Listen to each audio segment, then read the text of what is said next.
ओम गं गणपतये नमः।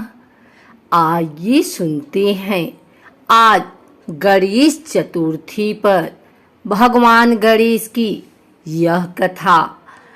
गणेश चतुर्थी व्रत करने से घर परिवार में आ रही विपदा दूर होती है। कई दिनों से रुके मांगलिक कार्य संपन्न होते हैं तथा भगवान श्री गणेश की असीम कृपा बरसती है। माह के किसी भी चतुर्थी के दिन भगवान श्री गणेश की पूजा के दौरान गणेश चतुर्थी व्रत की कथा पढ़ना अथवा सुनना जरूरी होता है। आइए सुनते हैं गणेश चतुर्थी की यह कथा। पौराणिक एवं प्रचलित श्री गणेश कथा के अनुसार एक बार देवता कई विपदाओं में घिरे थे। तब वह मदद मांगने भगवान शिव के पास आए।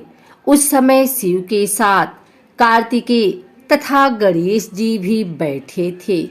देवताओं की बात सुनकर शिव जी ने कार्तिकेय व गणेश जी से पूछा कि तुम में से कौन देवताओं के कष्टों का निवारण कर सकता है। तब कार्तिकेय व गणेश जी दोनों ने ही स्वयं को इस कार्य के लिए सक्षम बताया।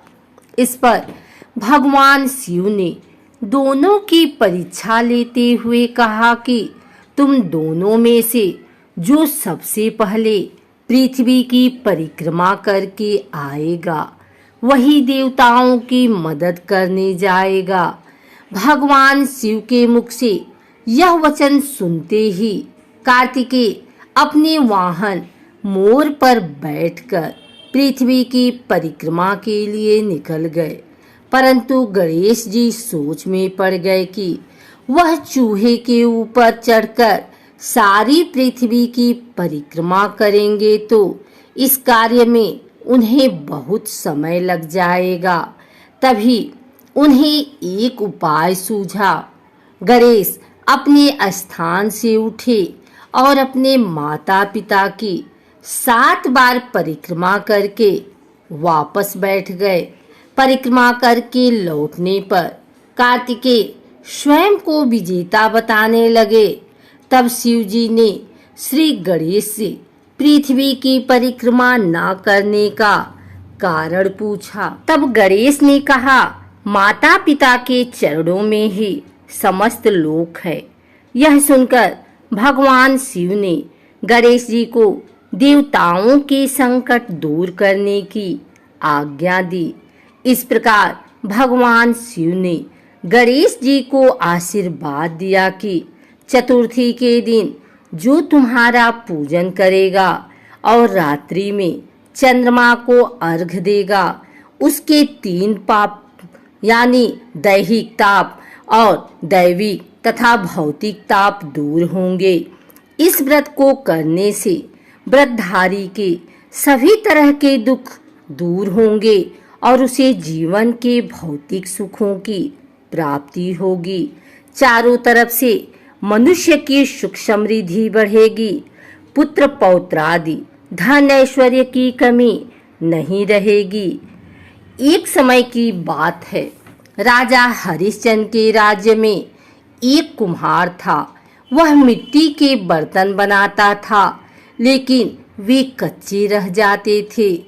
एक पुजारी की सलाह पर उसने इस समस्या को दूर करने के लिए एक छोटे बालक को मिट्टी के बर्तनों के साथ आवा में डाल दिया। उस दिन चतुर्थी का दिन था। उस बच्चे की माँ अपने बेटे के लिए परेशान थी। उसने गणेश जी से बेटे की कुशलता की प्रार्थना की। दूसरे दिन जब कुम्हार ने सुबह उठकर देखा तो आवा में उसके बर्तन तो पक गए थे लेकिन बच्चे का बाल बाका भी नहीं हुआ था। वह डर गया और राजा के दरबार में जाकर सारी घटना बताई।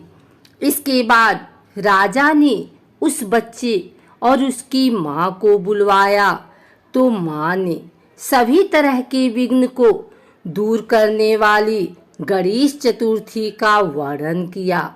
इस घटना के बाद से महिलाएं संतान और परिवार के सौभाग्य के लिए गणेश चतुर्थी का व्रत करने लगी।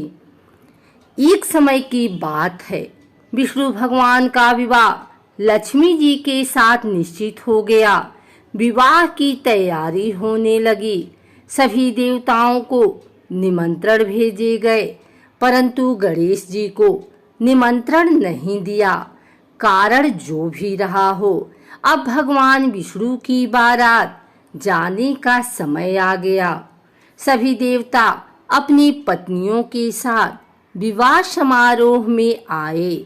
उन सब ने देखा कि गणेश जी कहीं दिखाई नहीं दे रहे हैं।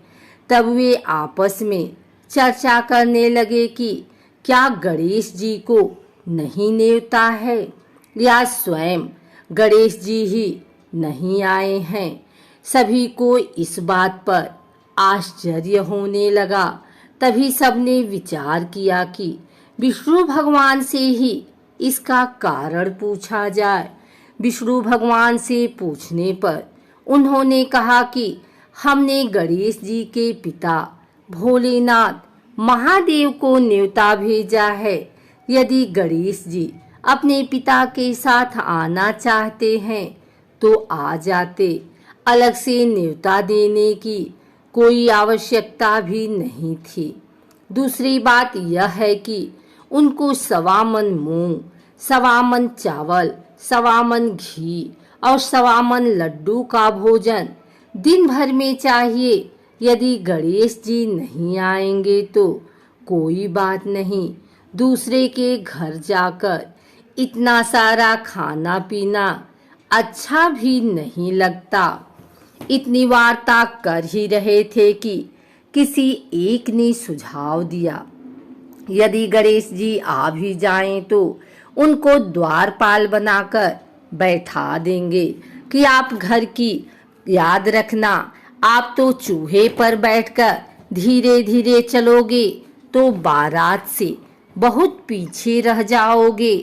यह सुझाव भी सबको पसंद आ गया तो विष्णु भगवान ने भी अपनी सहमति दे दी।